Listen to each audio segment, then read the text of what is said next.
أعوذ بالله من الشيطان الرجيم. بسم الله الرحمن الرحيم.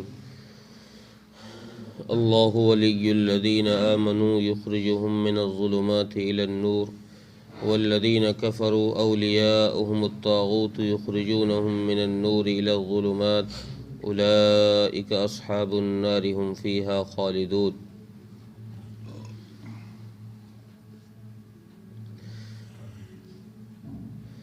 اس آیت میں اللہ تبارک و تعالیٰ نے اہل ایمان کو اپنا قریبی بتایا ہے کہ جو اہل ایمان ہوتے ہیں، جن کو ہم ایمان کی دولت دیتے ہیں، تو وہ لوگ ہمارے قریب ہوتے ہیں اور ہم ان کے قریب ہوتے ہیں، اور اہل کفر کو شیطان کا قریبی بتایا ہے کہ اہل کفر جو لوگ ہیں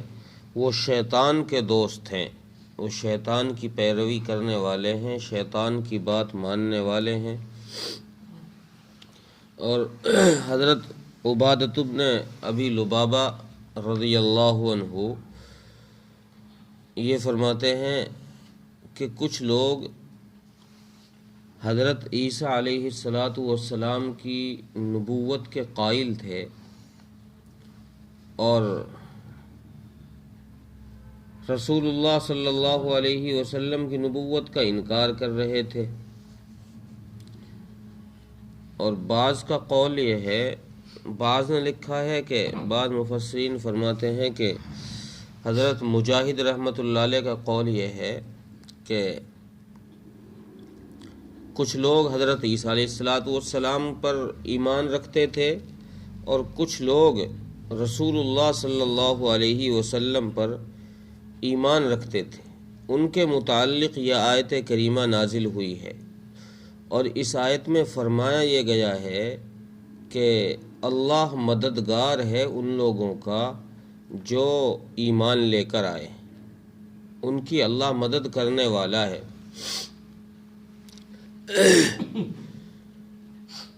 مدد کیسے کرتا ہے؟ آگے فرما رہے ہیں کہ مدد ایسے کرتا ہے کہ اللہ اپنی توفیق ہدایت دے کر انسان کو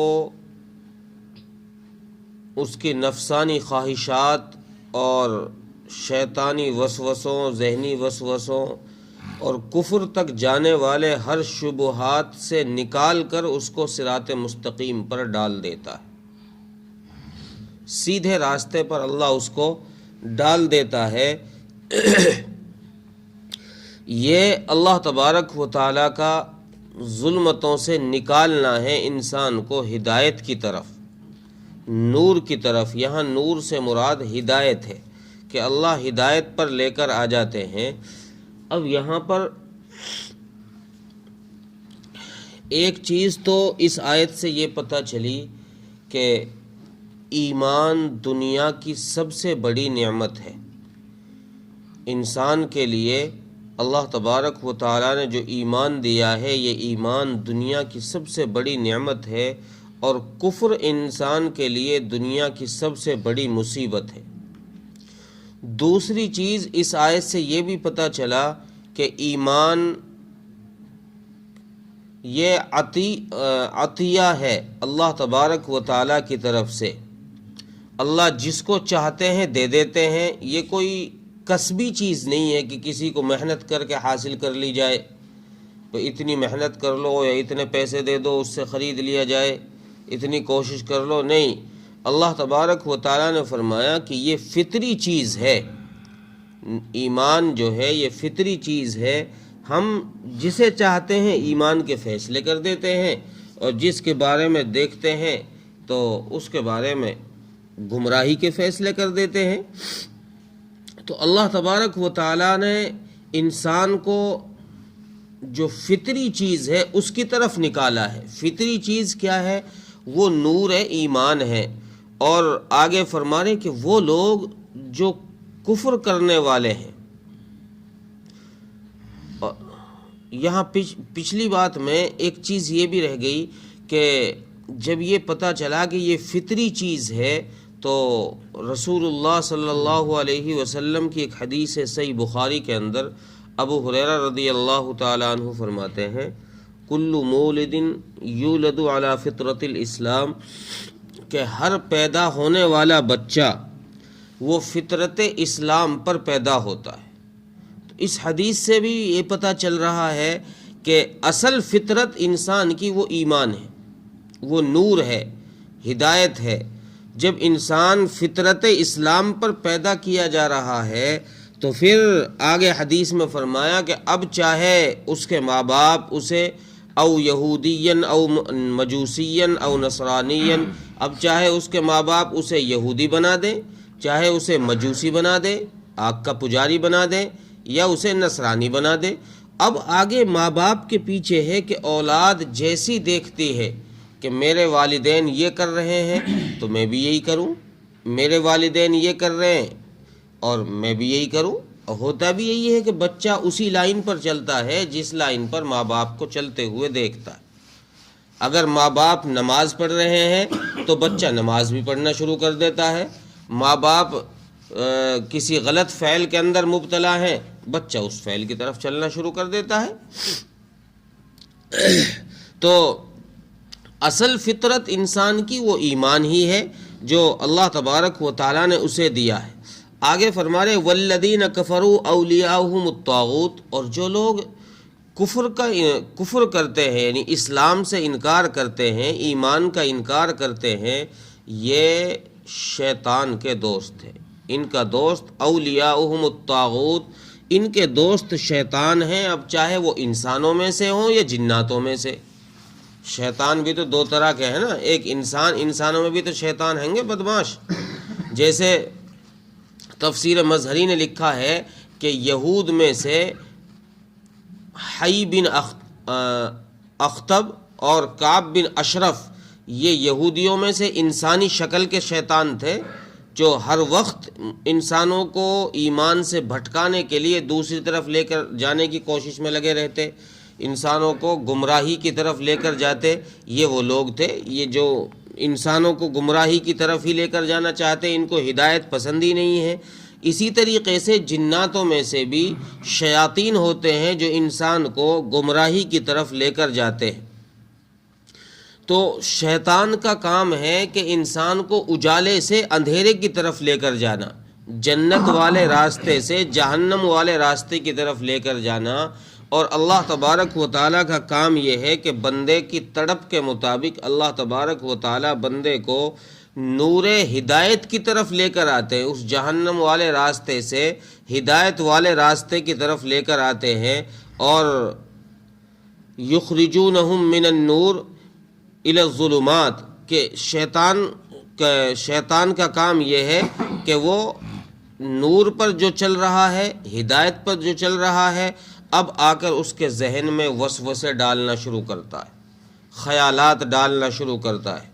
پہلے انسان کے جو بھٹکنے کی بنیاد ڈلتی ہے، انسان ایک دم سے نہیں بھٹکتا کہ راستہ ایک دم سے ہی بھول جائے، پہلے اس کے ذہن میں شکوک پیدا ہوتے ہیں، شبہات پیدا ہوتے ہیں، نماز کے متعلق، ایمان کے متعلق، اسلام کے متعلق اس کے ذہن میں وسوسے شیطان ڈالتا ہے۔ جب وسوسے ڈالتا ہے تو پھر انسان اس کی تحقیقات میں لگنا شروع ہوتا ہے، جب تحقیقات میں لگتا ہے تو پھر وہ راستہ چھوڑ کر دوسری طرف بھی چلنا شروع کر دیتا ہے کہ ادھر بھی چل کے دیکھوں یہ راستہ کیسا ہے، ادھر چل کے دیکھوں یہ راستہ کیسا ہے۔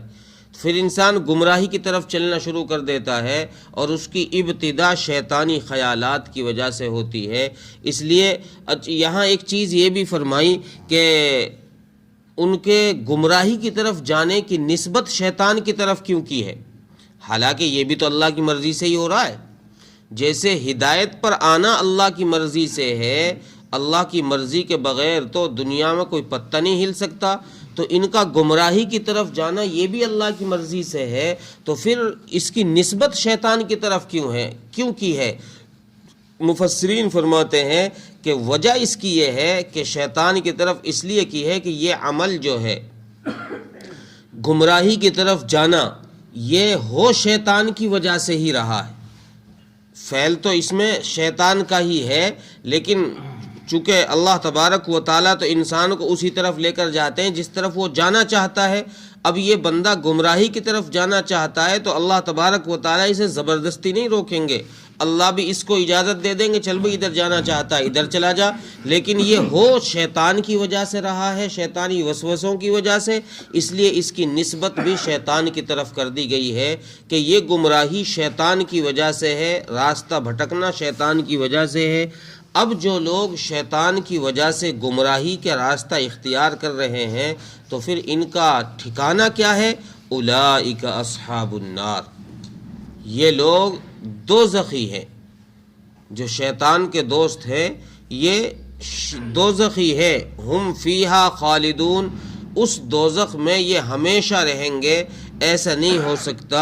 کہ یہ شیطان کے وسوسوں پر عمل بھی کرتے رہیں، شیطان کے ساتھ دوستی لگا کر بھی رکھیں، اور پھر یہ دنیا کی زندگی بھی عیش کے ساتھ گزاریں اور دوزخ میں بھی ہمیشہ نہ جائیں، ایسا نہیں ہوگا۔ تو یہاں یہ پتہ چلا کہ ایمان یہ انسان کو دوزخ کی آگ سے بچا سکتا ہے۔ اگر ایمان ہے تو انسان دوزخ کی آگ سے بچ جائے گا، ہمیشہ نہیں رہے گا۔ اگر کسی گناہ کی وجہ سے گیا بھی دوزخ میں تو کچھ دنوں تک اس سزا کو بھگتنے کے لیے چلا جائے گا، اور پھر اللہ تبارک و تعالیٰ واپس سے اسے جنت میں لے جا کر ڈال دیں گے۔ لیکن اگر کسی کے پاس ایمان نہیں ہے،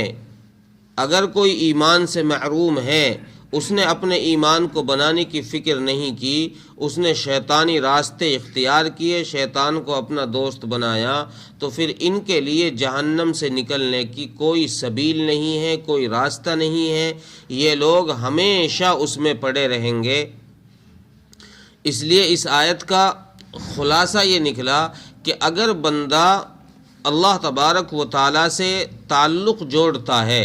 اللہ تبارک و تعالیٰ کی اطاعت کے مطابق زندگی گزارتا ہے تو جنت کا مستحق ہے، اور اگر شیطان کی مرضی کے مطابق اللہ کی مرضی کے خلاف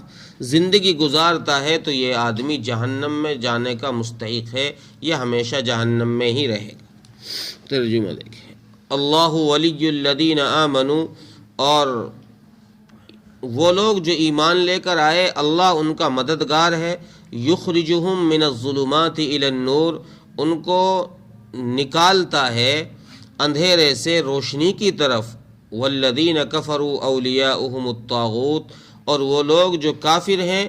یہ شیطان کے دوست ہیں، یخرجونہم من النور الی الظلمات، وہ ان کو نکالتے ہیں روشنی سے یعنی ایمان سے اندھیرے کی طرف، اولئک اصحاب النار ہم فیہا خالدون، اور یہی لوگ دوزخی ہیں، اس میں ہمیشہ رہیں گے۔